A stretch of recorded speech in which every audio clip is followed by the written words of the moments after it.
Hello guys, let's go! No feedback?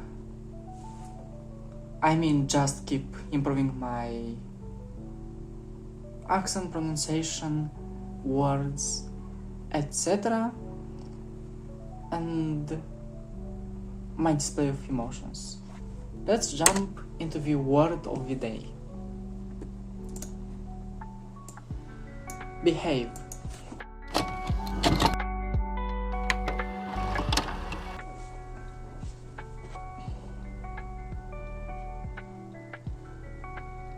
Really? Okay, I was expecting something more interesting, but I guess we gotta make it interesting. What can we say about behaving? First thing that comes into our mind is kids, children, when we tell them to behave, which means pretty much acting the way we want. Also, we can tell that to adults who are misbehaving, because the word misbehave comes from the word behave. And generally speaking, when we are telling someone to behave, it is more in the way that we want them to behave like we expect them to, or like we want them to behave. And this tiny unspoken detail is very crucial and important to understand how society works. As a mechanism, society is made to combine together human beings. It is a social structure. We could find in different books different meanings of a country, a society, a group of people. There are different theories how society has appeared. But the main idea is that human beings, they have to live together, they have to survive, and in order to achieve that, we were forced to create some kind of rules of behaving. Otherwise, the individualistic nature of anyone could take over the how's it called? The individual nature could easily get over the altruistic nature of anyone, and in such situation, he would put his interests above the society, above his group of interest, group of peers, and that would lead to a slow fall. If he would be a psychopath or a sociopath, he would destroy the group in order to achieve his own interests. That's why we have this unspoken rule of behaving with others. If we study the etiquette, the ethics, there's this rule. It's called the golden rule, which pretty much states that you should behave towards others the way you would like them to behave towards you. In an idealistic world, that's how we would like to live. Do to others what you'd like to be done to you. Unfortunately, when we come back to the real world, it doesn't really happen like that. You can do some good deeds, some kind stuff, and you would get nothing in return. And this pretty much discourages you to continue acting like that. More like you're losing and not getting anything. But there is also the other side. Others may not notice you, but you'll still go through some changes. And that is the key concept behind behaving. The idea is that You limit yourself, you restrict your domain of action and freedom in order so everyone can have the same freedom and so we can survive.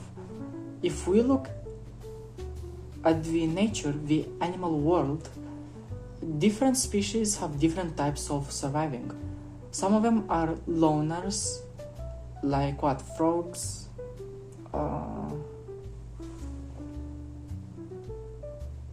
okay, let's say frogs, cats, any animal that likes to live alone, even foxes, yeah? But at the same time, we have other types of animals who live in groups, like wolves, dogs, lions, giraffes, zebras, anything. These are two different styles of life. We cannot say one is better than the other, although we could argue which one suits us better. Going back to the cave era, when all human beings were living alone, and they had the need to group together to bunch up into some tribes. Otherwise, they would get eaten by any big animal they would encounter. As a result, our bodies, our nervous system, our brains, they have evolved some particular mechanisms and circuits to allow us to form better social groups.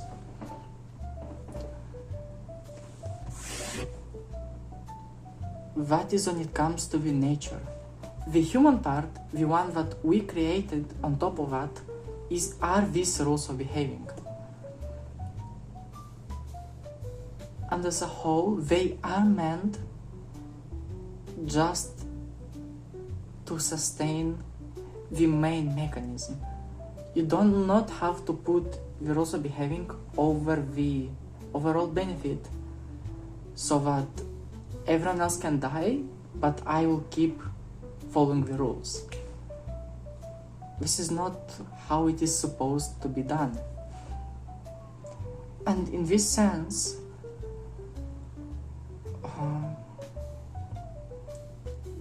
we want to live with others in some kind of peace or understanding, although these rules of behavior were just taught to us. They're more like a subconscious thing or liminal. And the point I want to make is that they might seem these behavioral rules are limiting us, but it's important to understand that they are not the point of a society. The point is the benefits you get by being in a society. But if you want to be in some kind of group with your peers, you have to maintain the system. And what are these said benefits?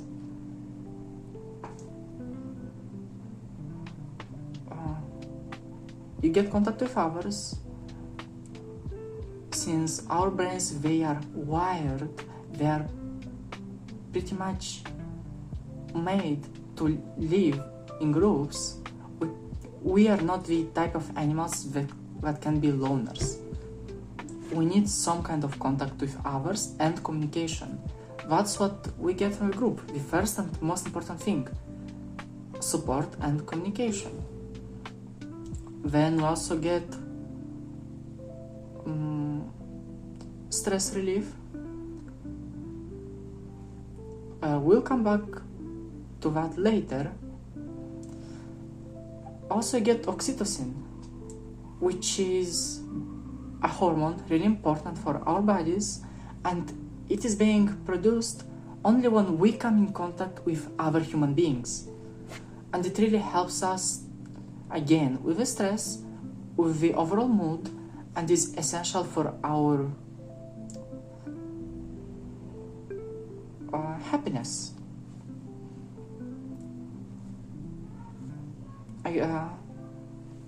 Next thing, we get a partner.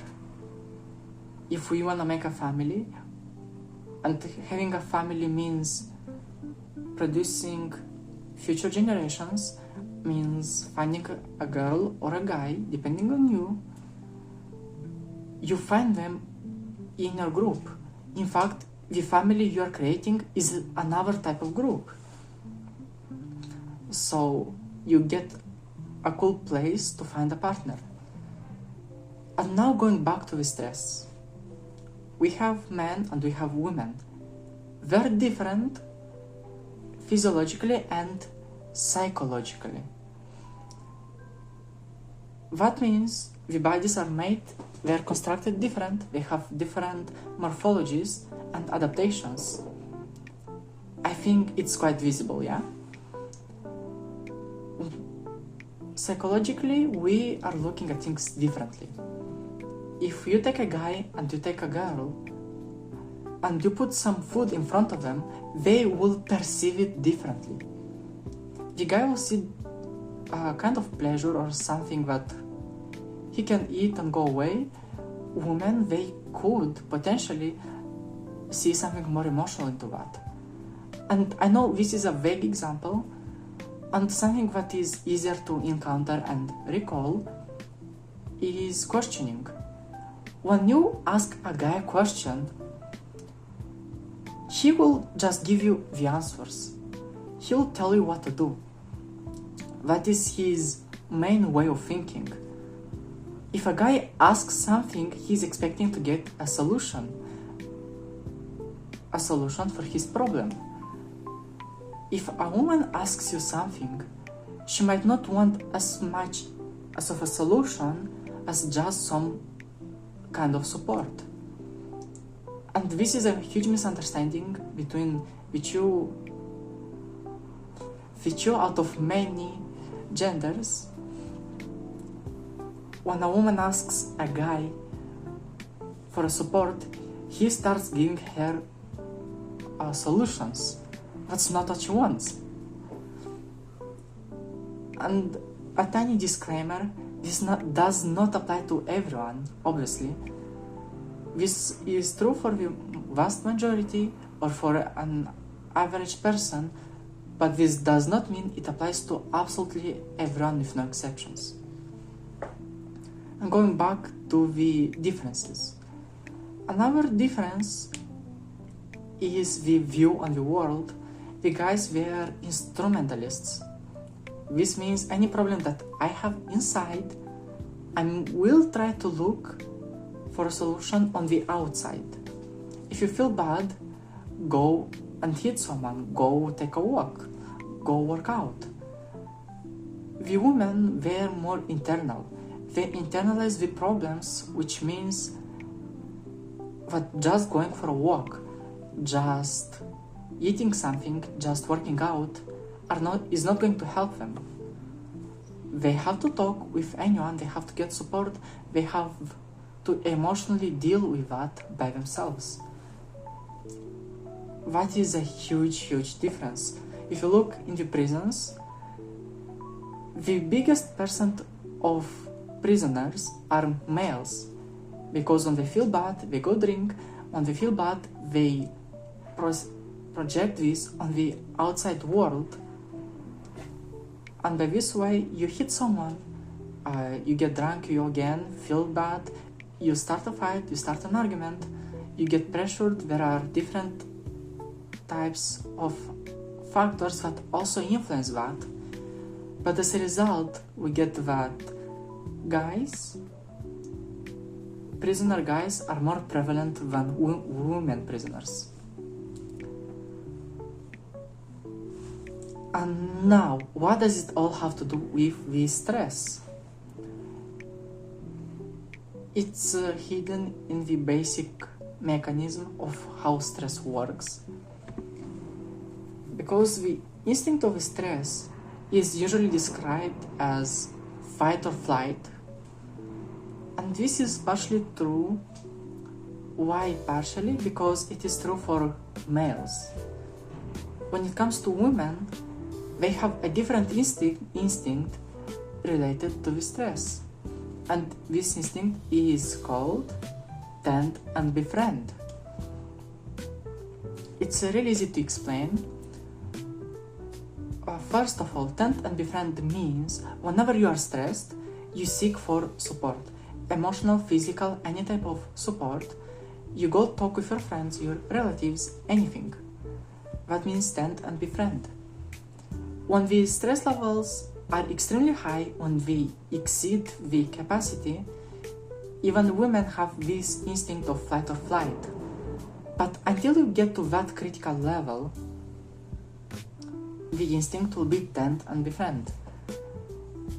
And experiments have been done and studies as well.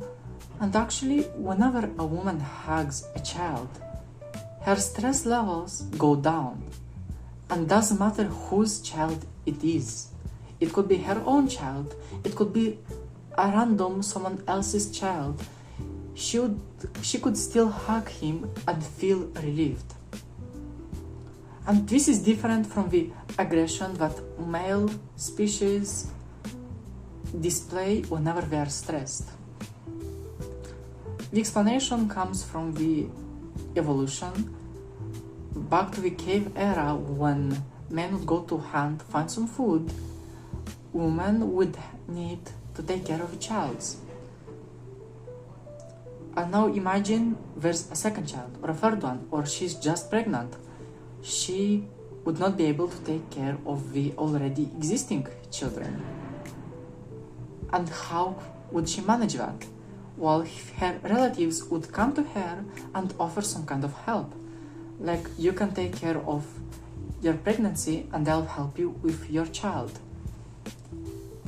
In exchange, you could do the same for me. Or if we are relatives, I just want to help you with that because your child carry your blood, and they also carry a part of my blood and my genes, because we are relatives. There is some part of genes we share in common.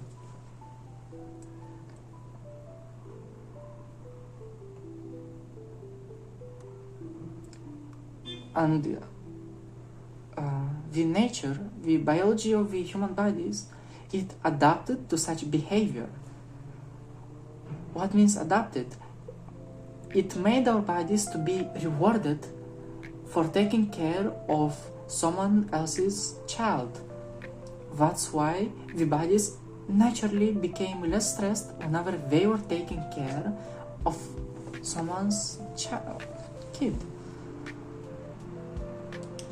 And of course, this adaptation, it stays to this day.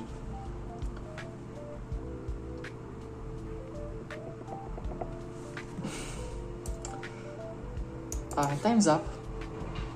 Yep. I went a little farther than I expected. And maybe we deviated a slight bit from the word of behaving. But as a last conclusion I'd like to give you is that being in harmony with others is certainly very important. But you do not have to put it over your own life, so do not bother others, take care of them, but do not make their life harder, but also do not make your own life harder. Do not change yourself just to fit someone else's expectations and needs. You also have your own needs and expectations. And just changing yourself and sacrificing your life to fulfill someone else's life is not the best idea. If it is someone really important to you, like your second half, yes, you have to shape each other. But when it's someone on the streets, or someone at your workplace, someone in your classroom, you have to understand but they cannot force you to fit their expectations. Everyone has an expectation, and if you were to try to fit everyone's expectation, you'd just burn out. So behave, but put a limit to that. Make a restriction, learn how to draw the line, and take care of yourself. Goodbye.